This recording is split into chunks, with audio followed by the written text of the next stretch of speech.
Assalamualaikum warahmatullahi wabarakatuh. Universitas Oxford, Inggris, salah satu institusi pendidikan paling bergengsi di dunia. Disinilah berbagai pemikiran besar lahir. Perdebatan intelektual terjadi dan ide-ide baru diuji. Di antara gedung-gedung tua dengan perpustakaan besar yang menyimpan ribuan buku, ada satu ruang kuliah yang terkenal tidak hanya karena kecerdasannya, tetapi juga karena ketegangan yang sering terjadi di dalamnya. Di ruang itu, seorang pria berdiri di depan kelas, mengenakan jas berwarna hitam dengan ekspresi penuh percaya diri. Namanya Dr. Richard Dawson, seorang profesor filsafat yang dikenal sebagai ateis militan. Ia bukan hanya sekedar akademisi, tetapi juga seorang penulis buku yang secara terang-terangan menyerang agama, terutama Islam. Dalam pandangannya, agama adalah ilusi, Tuhan hanyalah mitos, dan kepercayaan kepadanya adalah kelemahan intelektual. Setiap semester, ia selalu mengajarkan satu mata kuliah yang paling kontroversial, keberadaan Tuhan dalam perspektif filsafat. Setiap tahun, mahasiswa dari berbagai latar belakang agama datang ke kelasnya, hanya untuk mendengar bagaimana ia membongkar dan meruntuhkan argumen agama satu persatu dengan logika dan sains. Banyak mahasiswa muslim yang masuk dengan penuh keyakinan, tetapi keluar dengan keraguan atau bahkan kehilangan kepercayaan mereka. Namun semester ini akan berbeda. Di antara puluhan mahasiswa yang duduk di ruang kuliah hari itu ada seorang wanita muda yang tampil berbeda dari yang lain. Berbalut hijab biru lembut, wajahnya terlihat tenang tetapi sorotan matanya tajam menunjukkan bahwa ia bukan sekedar gadis biasa yang akan diam mendengar argumen profesor tanpa membantah. Namanya adalah Aisyah, seorang mahasiswi muslim dari Timur Tengah yang datang ke Inggris dengan satu tujuan, menimba ilmu tanpa kehilangan identitasnya. Ia telah mendengar reputasi Profesor Dawson dan tahu bahwa di kelas ini Islam akan dihina, Tuhan akan dipertanyakan dan keyakinannya akan diuji, tapi ia tidak takut. Hari ini, di ruangan ini, akan terjadi perdebatan yang akan mengubah segalanya. Dan seperti biasa, Profesor Dawson membuka kelas dengan kalimat provokatifnya. Hari ini kita akan membahas satu pertanyaan yang telah menjadi perdebatan selama ribuan tahun. Apakah Tuhan itu ada? Ia meletakkan tangannya di atas meja, menyapu pandangannya ke seluruh kelas, lalu tersenyum sinis. Dan seperti yang kita tahu, jawabannya sudah jelas. Tuhan hanyalah ilusi. Beberapa mahasiswa tertawa kecil, sebahagian mengangguk setuju, tapi ada satu yang tetap diam, tanpa ekspresi takut ataupun ragu. Aisyah, dan hari ini ia akan memberikan jawaban yang belum pernah Profesor Dawson dengar sebelumnya.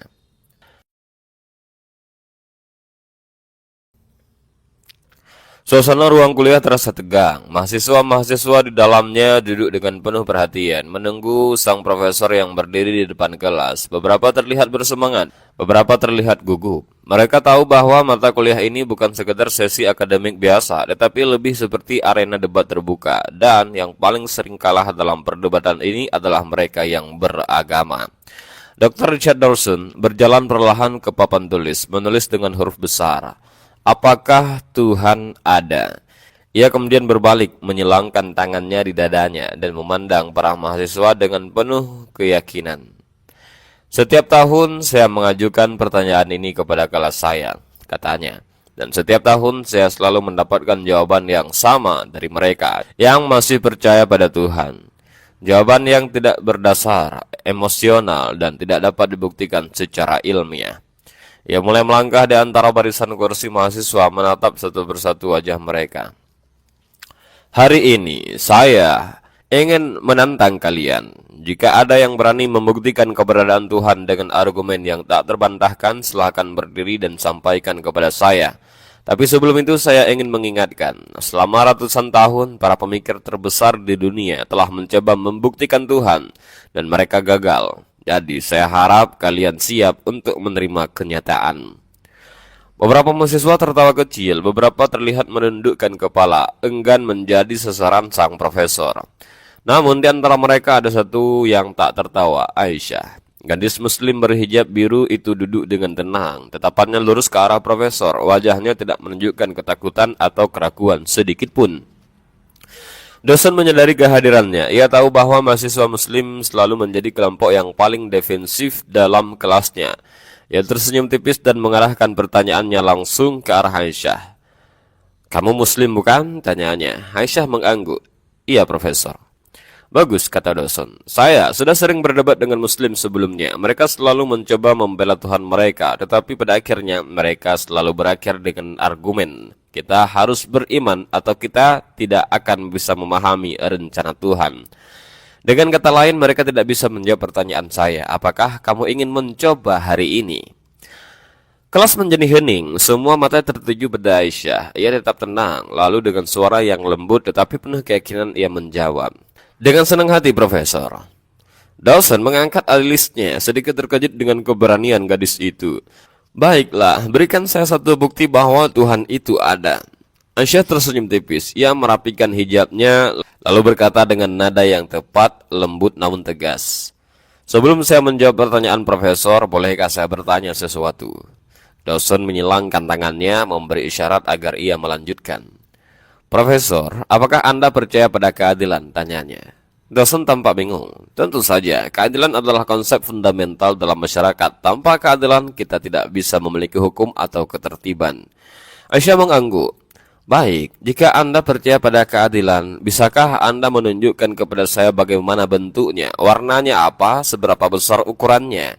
Kelas kembali sunyi. Beberapa mahasiswa mulai memahami kemana arah pertanyaan Aisyah. Dawson tersenyum sinis. "Keadilan tidak memiliki bentuk fisik, tetapi kita bisa merasakannya melalui tindakan manusia. Kita tahu keadilan ada karena kita bisa melihat dampaknya di dunia nyata." Aisyah kembali mengangguk. "Tepat sekali, Profesor. Kita tidak bisa melihat keadilan, tetapi kita bisa merasakan keberadaannya melalui dampak dan manifestasinya. Begitu pula dengan Tuhan, kita tidak mungkin bisa melihatnya secara langsung, tetapi kita bisa merasakan keberadaannya melalui ciptaannya, melalui hukum-hukum alam yang begitu sempurna, dan melalui kesadaran moral yang ada dalam diri manusia." Senyum di wajah Dawson sedikit memudar. Ia tahu argumen ini bukanlah jawaban biasa yang sering ia dengar, tetapi ia tak mau kalah. "Baiklah," katanya. "Tapi bagaimana dengan sains? Sains telah menjelaskan bagaimana alam semesta terbentuk melalui teori Big Bang. Kita tidak butuh Tuhan untuk menjelaskan asal-usul alam semesta." Aisyah tetap tersenyum. "Profesor, teori Big Bang memang menjelaskan bagaimana alam semesta terbentuk. Tapi apakah teori itu menjelaskan siapa yang menciptakan ledakan tersebut? Setiap kejadian pasti memiliki penyebab. Big Bang tidak mungkin terjadi tanpa adanya penyebab pertama yang memicunya. Dan penyebab pertama itu, Profesor, adalah Tuhan." Dawson menghela nafas pelan. Ia mulai menyadari bahwa perdebatan ini tidak akan semudah yang ia bayangkan. Beberapa mahasiswa mulai berbisik satu sama lain. Beberapa dari mereka tampak mulai mempertanyakan keyakinan mereka sendiri. Dan untuk pertama kali dalam kelas ini, Profesor Dawson merasa tertantang.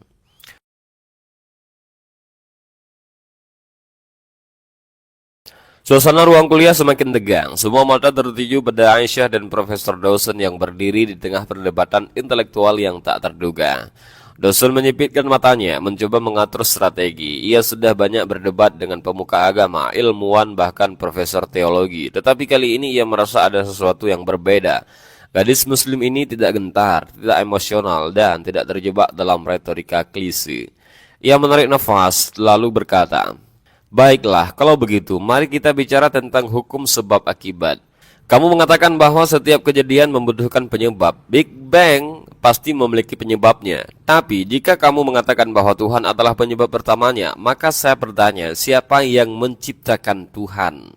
Beberapa mahasiswa langsung mengangguk setuju. Ini adalah argumen klasik yang sering digunakan ateis untuk menyerang keberadaan Tuhan. Namun Aisyah hanya tersenyum. "Profesor," katanya lembut, "jika saya bertanya kepada Anda, siapa yang menciptakan angka 1, apa jawaban Anda?" Dawson mengerutkan kening. Angka 1 tidak diciptakan. Itu adalah konsep dasar dalam matematika. Aisyah mengangguk. Tepat sekali. Angka 1 adalah awal dari semua angka lain. Ia tidak membutuhkan pencipta, karena ia adalah dasar dari sistem numerik. Demikian pula Tuhan adalah awal dari segala sesuatu. Dia tidak membutuhkan pencipta, karena dia adalah pencipta dari segala sesuatu yang lain. Kelas menjadi sunyi. Beberapa mahasiswa saling memandang, tampak merenungkan logika yang baru saja mereka dengar. Dawson menghela nafas pelan. Ia tahu argumen ini masuk akal, tetapi ia tidak ingin menyerah begitu saja. Baiklah, katanya, mencoba kembali mengendalikan perdebatan. Tapi bagaimana dengan revolusi? Ilmu pengetahuan telah membuktikan bahwa manusia tidak diciptakan, melainkan berevolusi dari makhluk primitif. Jika ada Tuhan, mengapa kita menemukan bukti fosil yang menunjukkan bahwa manusia berasal dari spesies yang lebih rendah? Aisyah mengangguk, tampaknya sudah siap dengan pertanyaan ini. Profesor, saya tidak menolak teori evolusi, tetapi evolusi hanyalah mekanisme, bukan pencipta. Evolusi tidak menjelaskan bagaimana kehidupan pertama kali muncul. Bahkan ilmuwan paling ateis pun belum bisa menjawab bagaimana sesuatu yang mati tiba-tiba menjadi hidup. Jika profesor mengatakan bahwa kehidupan muncul begitu saja dari zat mati, maka itu lebih tidak masuk akal daripada percaya pada Tuhan. Dosen tersenyum sinis. Jadi, kamu ingin mengatakan bahwa Tuhan menciptakan manusia secara instan, begitu saja? Aisyah menggeleng. Profesor, Anda adalah ilmuwan. Anda tahu bahwa dalam eksperimen ada proses dan ada aturan. Tuhan menciptakan alam semesta dengan hukum-hukumnya, seperti halnya insinyur yang menciptakan sebuah mobil dengan sistem kerja yang kompleks. Tuhan menciptakan manusia melalui mekanisme yang sudah diaturnya, tapi itu tidak berarti bahwa Tuhan tidak ada. Evolusi hanyalah cara kerja Tuhan dalam membentuk makhluknya. Dosen terdiam. Ini bukan jawaban klise yang biasa ia dengar dari mahasiswa beragama. Ini adalah argumen yang ilmiah, logis, dan sulit dibantah. Beberapa mahasiswa yang awalnya tersenyum sinis kini mulai terlihat serius. Salah satu dari mereka, seorang pria bernama Tom, mengangkat tangannya. Profesor, saya sebenarnya setuju dengan Anda tentang banyak hal, tapi jawaban Aisyah masuk akal. Jika alam semesta memiliki hukum dan keteraturan, bukankah itu menunjukkan adanya perancang? Dosen melirik Tom dengan tajam. Ia tidak menyangka bahwa perdebatan ini mulai mempengaruhi mahasiswanya sendiri. Sementara itu Aisyah menambahkan, Profesor, jika saya menunjukkan kepada Anda sebuah buku dengan tulisan yang sempurna, dengan bahasa yang terstruktur dan penuh makna, apakah Anda akan percaya bahwa buku itu terjadi secara kebetulan? Dosen tersenyum tipis. Tentu saja tidak. Buku memerlukan seorang penulis. Aisyah menatapnya lurus. Lalu, bagaimana dengan DNA kita, Profesor? DNA kita adalah kode yang lebih kompleks daripada buku manapun yang pernah ditulis manusia. Jika sebuah buku saja membutuhkan seorang penulis, bagaimana mungkin DNA yang jauh lebih kompleks ini terjadi tanpa seorang pencipta? Dosen terdiam. Beberapa mahasiswa mulai berbisik satu sama lain. Dosen mengusap dagunya, mencoba berpikir cepat. Ia tidak bisa kalah dalam perdebatan ini, setidaknya tidak di depan kelasnya sendiri. Baiklah, katanya akhirnya. Tapi bagaimana dengan penderitaan? Jika Tuhan itu ada dan maha baik, mengapa ada begitu banyak penderitaan di dunia ini? Mengapa anak-anak kelaparan? Mengapa ada perang? Jika Tuhan itu nyata, seharusnya dunia ini sempurna, bukan? Beberapa mahasiswa kembali mengangguk. Ini adalah argumen favorit banyak ateis, tapi Aisyah tetap tenang. Profesor, katanya, apakah Anda pernah melihat orang berlatih di gym? Dosen mengeringin. Apa maksudmu? Orang-orang di gym mengangkat beban berat. Mereka merasa kesakitan, otot mereka tegang, tubuh mereka lelah. Tetapi mengapa mereka tetap melakukannya? Dosen mengangkat bahu. Karena mereka ingin menjadi lebih kuat. Aisyah tersenyum, tepat sekali. Penderitaan dalam hidup ini seperti latihan di gym. Tuhan tidak menciptakan dunia ini untuk menjadi surga. Dunia ini adalah tempat ujian. Kesulitan dan penderitaan adalah cara kita tumbuh, belajar, dan membuktikan siapa kita sebenarnya. Jika tidak ada kesulitan, bagaimana kita bisa tahu arti kesabaran, keberanian, dan belas kasih? Dosen terdiam lagi. Kelas semakin sunyi, beberapa mahasiswa terlihat kagum, sementara yang lain terlihat berpikir keras. Dosen akhirnya berkata, saya akui jawabanmu tidak biasa, Aisyah, tetapi ini belum berakhir. Saya akan memberikan kalian waktu untuk berpikir, dan kita akan melanjutkan diskusi ini di kelas berikutnya. Namun yang tidak ia tunjukkan adalah bahwa untuk pertama kali ia merasa argumen Islam tidak bisa begitu saja ia bantah. Dan di dalam hatinya benih keraguan terhadap ateismenya mulai tumbuh.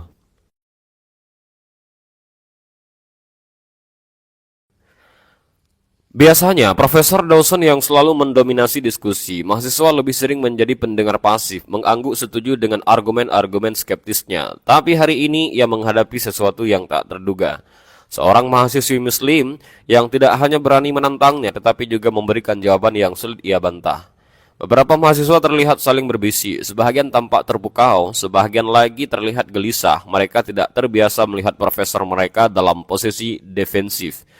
Dawson menyadari hal itu. Ia berusaha tetap tenang, tetapi dalam hatinya ia mulai merasakan sesuatu yang jarang ia alami dalam debat, keraguan terhadap keyakinannya sendiri. Ia menghela nafas dan mencoba kembali menguasai situasi.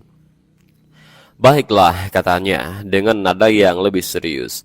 Saya akan mengakui satu hal, argumenmu tidak seburuk yang saya kira, Aisyah. Tetapi saya ingin bertanya sesuatu yang lebih mendalam, sesuatu yang menjadi alasan utama mengapa saya menolak keberadaan Tuhan. Ia berjalan ke arah papan tulis dan menuliskan satu kata besar, kejahatan. Dawson berbalik menghadap kelas.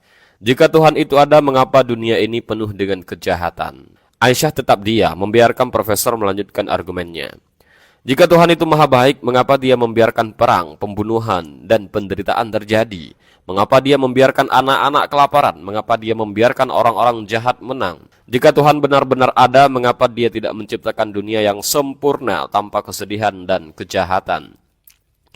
Ia menatap Aisyah dengan penuh keyakinan. Bisakah agamamu menjawab ini? Dan suasana hening. Para mahasiswa menoleh ke arah Aisyah, menunggu tanggapannya. Namun alih-alih terlihat bingung atau gugup, Aisyah tersenyum. Profesor, kata Aisyah lembut, apakah Anda percaya pada kebebasan? Dawson mengernyit. Tentu saja, kebebasan adalah hak asasi manusia yang fundamental. Aisyah mengangguk. Dan jika Anda percaya pada kebebasan, apakah Anda percaya bahwa manusia harus memiliki hak untuk memilih tindakan mereka sendiri, baik atau buruk? Tentu, jawab Dawson. Kalau begitu, kata Aisyah, jawaban atas pertanyaan Anda sudah jelas. Dawson masih belum menangkap maksudnya. Profesor, lanjut Aisyah, bayangkan jika Tuhan menciptakan dunia tanpa kejahatan, dunia di mana semua orang hanya bisa berbuat baik, tidak ada pilihan untuk melakukan kejahatan, karena setiap manusia diprogram hanya untuk berbuat baik. Apakah itu masih disebut kebebasan? Dawson terdiam. Jika manusia tidak bisa memilih untuk berbuat jahat, maka mereka juga tidak benar-benar berbuat baik. Mereka hanya seperti robot yang diprogram untuk melakukan kebaikan. Tapi Tuhan memberi kita kehendak bebas, karena hanya dengan kebebasan memilih, kebaikan yang kita lakukan menjadi bermakna. Kelas mulai berbisik. Argumen ini berbeda dari jawaban klise yang biasanya mereka dengar tentang penderitaan. Namun Aisyah belum selesai.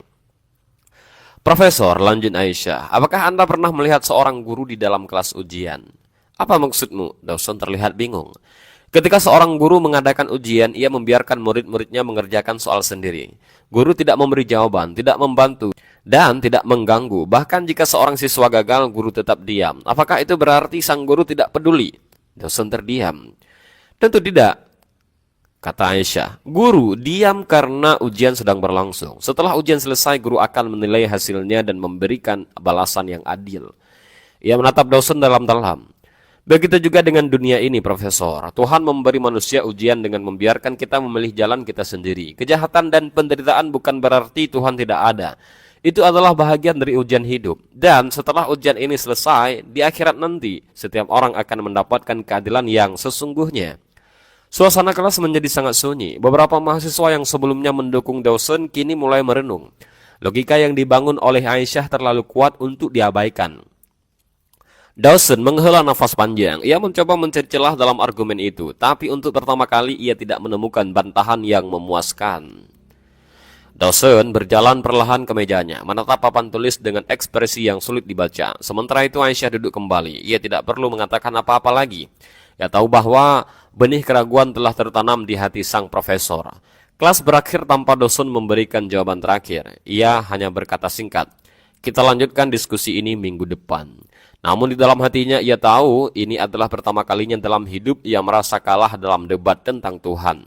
Dan di malam itu untuk pertama kali Profesor Dawson akan mulai mempertanyakan keyakinannya sendiri. Malam telah larut, cahaya remang dari lampu meja menerangi ruangan kecil di apartemen Profesor Richard Dawson. Di sekelilingnya tumpukan buku filsafat, jurnal ilmiah, dan beberapa artikel yang selama ini menjadi pegangan utama dalam pemikirannya tersebar di meja. Di tangannya secangkir kopi yang sudah dingin, namun pikirannya jauh lebih kacau daripada meja yang berantakan di depannya. Ia tidak bisa berhenti memikirkan debat di kelas itu. Bagaimana mungkin seorang mahasiswi muslim mampu memberinya jawaban yang begitu logis? Selama bertahun-tahun ia telah berdebat dengan banyak pemuka agama. Ia selalu berhasil membungkam mereka dengan argumen ilmiah dan logika skeptisnya. Tapi Aisyah berbeda. Ia tidak berbicara dengan emosi, tidak menggunakan argumen kosong, dan yang lebih mengejutkan, ia menjawab setiap pertanyaan dengan logika yang tak terbantahkan. Dawson memejamkan matanya, sebuah suara kecil mulai berbisik di hatinya. Bagaimana jika selama ini aku yang salah? Dawson menggelengkan kepalanya, mencoba mengusir pikiran itu. Tidak mungkin, gumamnya pelan. Ia berusaha menenangkan dirinya dengan kembali ke dasar pemikirannya. Sains telah menjelaskan segalanya. Agama hanyalah mitos yang diciptakan manusia untuk mengatasi ketakutannya. Keberadaan Tuhan hanyalah ilusi yang tidak memiliki bukti nyata. Namun, semakin ia mencoba meyakinkan dirinya sendiri, semakin ia merasa kegelisahan yang tak bisa ia jelaskan. Aisyah telah mengatakan sesuatu yang terus terngiang di pikirannya. Jika buku membutuhkan seorang penulis, bagaimana mungkin DNA kita yang jauh lebih kompleks daripada buku manapun terjadi begitu kebetulan? Dawson mencoba menepisnya. Itu hanya kebetulan, itu hanya proses alam, itu hanya... Tapi ia tidak bisa menipu dirinya sendiri. Semakin ia berpikir, semakin ia merasa argumen ilmiahnya mulai runtuh.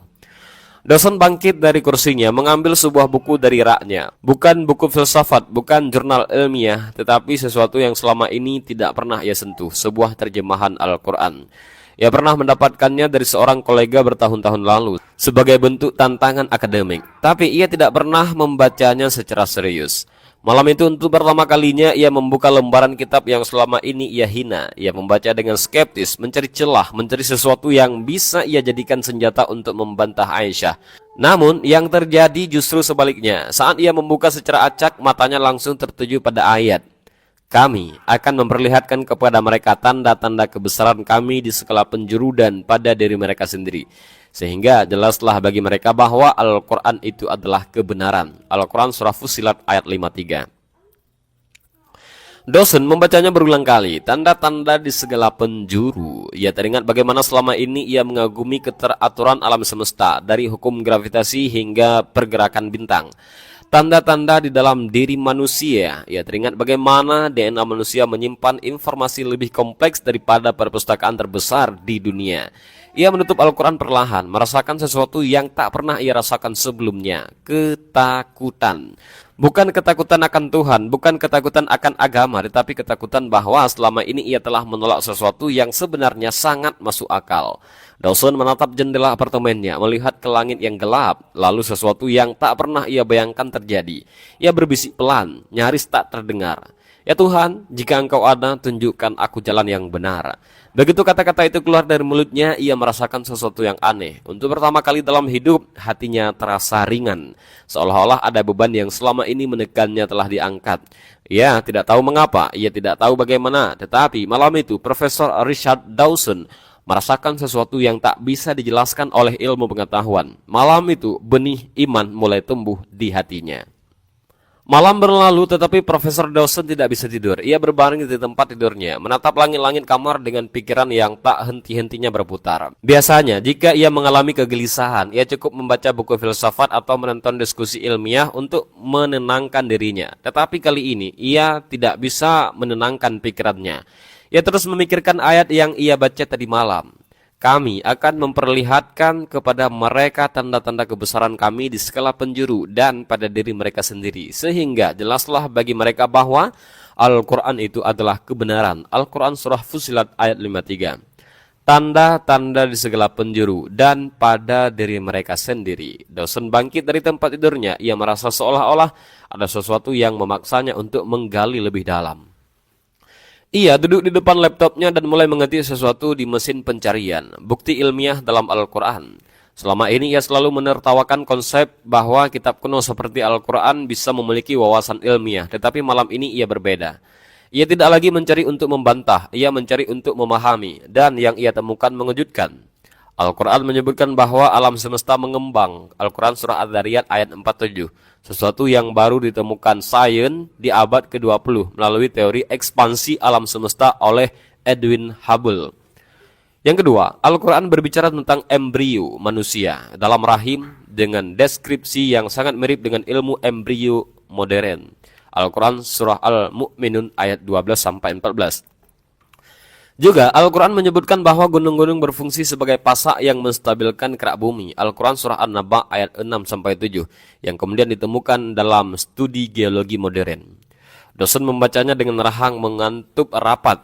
Bagaimana mungkin kitab dari abad ke-7 memiliki informasi yang baru bisa ditemukan sains modern? Ia mencoba berpikir logis, apakah ini hanya kebetulan? Tapi semakin ia membaca, semakin ia sadar ini bukanlah kebetulan. Profesor Dawson lalu teringat sesuatu. Dulu ketika ia masih menjadi mahasiswa, salah satu profesornya pernah berkata, jika ada sesuatu yang terjadi sekali, itu mungkin kebetulan. Jika terjadi 2 kali, itu bisa jadi anomali. Tapi jika terjadi berkali-kali dengan pola yang sama, itu bukan kebetulan, itu adalah fakta. Dan sekarang ia melihat pola itu dalam Al-Quran. Ia kembali teringat debatnya dengan Aisyah di kelas. Jika sebuah buku tidak mungkin terjadi tanpa penulis, bagaimana mungkin DNA yang jauh lebih kompleks ini terjadi tanpa pencipta? Ia tidak bisa lagi menyangkalnya. Apakah aku yang selama ini salah? Ia merasa pikirannya mulai runtuh. Bagaimana jika Tuhan benar-benar ada? Dan pertanyaan itu yang selama ini ia hindari sepanjang hidupnya, kini berdiri di depannya seperti dinding besar yang tak bisa ia hindari lagi. Malam itu, setelah berhari-hari kurang tidur, Dawson akhirnya terlelap, dan di dalam tidurnya ia bermimpi. Dalam mimpinya, ia berdiri di tengah padang pasir yang luas dan tak berujung. Angin berhembus kencang, pasir berterbangan di sekelilingnya. Ia melihat ke kanan, ke kiri, tidak ada siapa-siapa. Ia merasa tersesat. Lalu dari kejauhan, ia melihat seorang pria mengenakan jubah putih berjalan mendekatinya. Dawson ingin bertanya siapa dia, tetapi sebelum ia sempat berbicara, pria itu hanya mengangkat tangannya menunjuk ke langit. Dawson mengikuti arah telunjuknya, dan di langit ia melihat tulisan dalam bahasa Arab yang tak ia mengerti. Namun di dalam hatinya ia seakan memahami maknanya. Kebenaran telah datang dan kebatilan telah lenyap. Al-Quran Surah Al-Isra ayat 81. Dawson terbangun dengan jantung berdegup kencang. Keringat dingin membasahi dahinya. Ia merasakan sesuatu yang belum pernah ia rasakan sebelumnya. Ketenangan. Untuk pertama kali dalam hidup, ia merasa ada jawaban untuk semua pertanyaannya. Dan untuk pertama kali ia tak takut untuk mengakuinya. Ia percaya bahwa Tuhan itu ada. Dawson duduk di kursinya menatap Al-Quran yang masih terbuka di mejanya. Ia tahu bahwa hidupnya tidak akan pernah sama lagi. Ia pernah menjadi seseorang yang menolak Tuhan, yang percaya bahwa sains adalah satu-satunya kebenaran. Tapi sekarang ia menyadari bahwa sains tidak pernah menolak Tuhan. Justru sains membawanya ke arahnya. Dengan tangan yang sedikit gemetar, ia menutup Al-Quran dan berbisik pelan, "Ya Tuhan, aku percaya padamu." Dan malam itu, Profesor Richard Dawson akhirnya menerima kebenaran yang selama ini ia hindari.